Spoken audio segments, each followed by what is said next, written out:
Okay, folks, so you need bars in between here. You gotta pry up the plate a bit still, slide the plate back. That's why this whole PM job is a two-person job. Doing this with two people and filming is not the easiest thing. You almost need a third, but you'll be cleaning out all this muck, the trough that goes all the way around here and back into this point. Inside the trough, there's your flutes. There's the top of the spindle that we had to get up and down. That's making sure this is the lowest side of your pizza oven. See that little stem thing right there? That little stem right there? That is where your lower burner thermostat probe is. And they have this very specifically to where the probe touches the end and comes back a little bit. It's a whole nother deal, but it's set up a certain way. Ignition electrodes right there.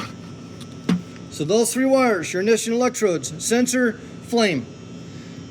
Kind of either or. All those little sockets, all those little holes are for air, for the burner. This is your highest point. You're supposed to have, look under there, see that little kind of ridge of metal right there? That's supposed to be brass, sweeps. It's supposed to be able to sweep the channel all around to go to the lowest point to fall down into the catch. These go out within about a month tops, month to 2 months max.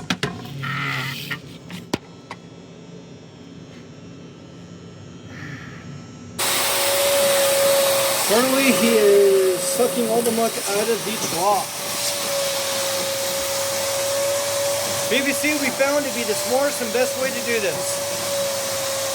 We still have yet to find something that can resist enough heat load. Got to go all the way around all the trough plus inside. When we're doing it too, we are removing the flutes, all the flutes as well. You rotate the plates around in order to clean each section. Also clean a little bit in the upper area too, keeps it nice and moving.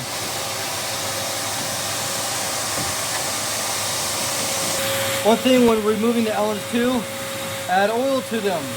All around, on top and on the side. Let them soak in oil. This will greatly help. Also for installation as well as removal for the next PM service. Or when you need to work on it again. Folks, please do your best on not to have utensils or so forth fall down into the track. That can really damage things fast. Please be mindful. Alright folks, so this is the nut bolt spring. You depress this to an essentially, this is about almost all the way to the end metal. Close as you can. You can't always really see it. So it gets pretty loose when it's there. And then obviously when you tighten it down, the bolt will come the nut will come all the way back to about this area rough, and then it's snug and tight enough for the plates. People need to also be mindful, again, to not drop something like this inside of the track.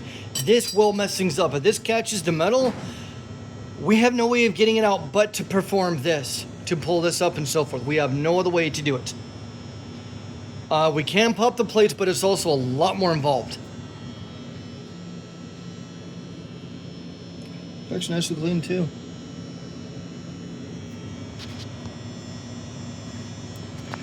Again, adding olive oil, canola oil, or vegetable oil, or so forth. Do not add gear oil. No gear oil.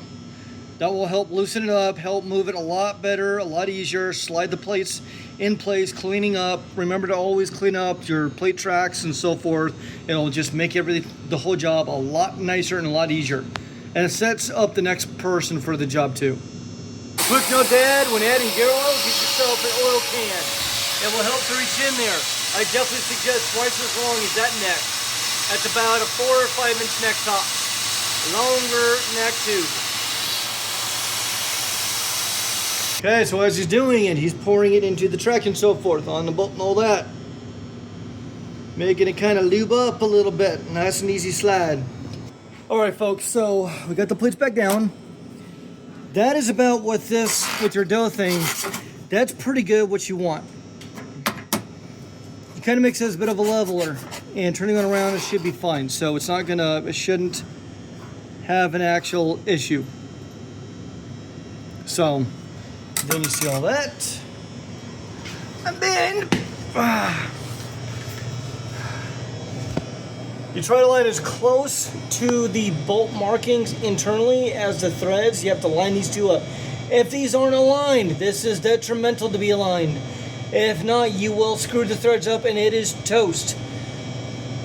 Good luck on reversing that one.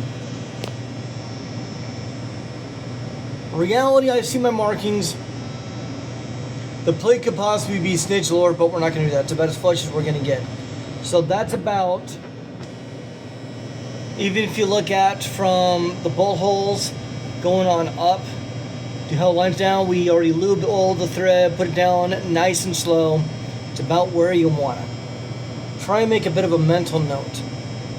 All right, folks, so to drop this front plate down, some will have clips underneath, some will have Allens and whatever else is now available, but you remove the top ones only on each side, not these. This is your fulcrum, essentially. Your fulcrum, your spindle, your axle, whatever you want to call it. What is that? Number 4. Number 4, Allen. Move these guys, this will fold down. And be mindful too, nice and slow. You do have wires in the back that if you catch on wrong, it'll tear into them.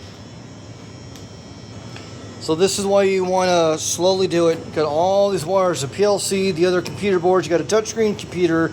Then you have the other transfer switches, fuses, power module, light module, PLC. This guy's detrimental.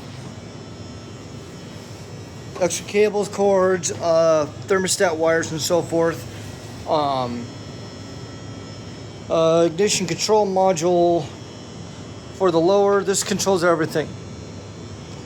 For the lower flute assembly, and then there's another one on the side here for the upper flute assembly.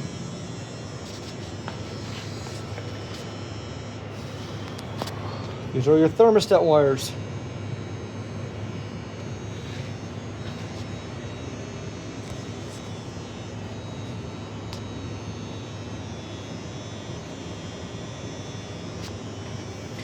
Disconnect from here, disconnect from here, shut away, and you can, this one does have the side bolt. You're gonna have to remove this side bolt to get this burner out to clean it, and it slides right on out. It's a tight fit. It's a wedge, but it does work. He's removing the wires from the ignition box. One wire is fat, 2 wires are skinny.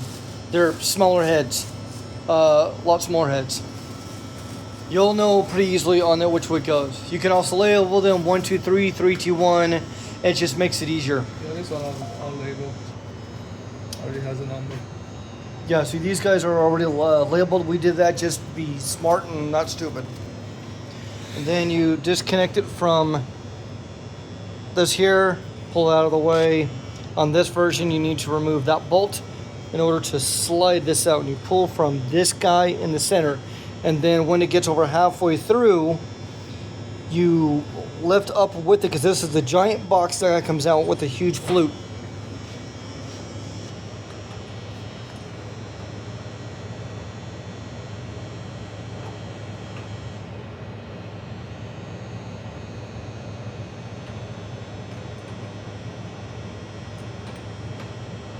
There you go. Righty tighty, lefty loosey. No, I usually go a little bit. Oh, gotcha. So it breaks it. Sometimes you will also have on the new ones bolts at the little bottom here. This will be attached. See how that is attached to the actual framework. Remove them, and then it'll essentially slide out, or it stays attached to the framework.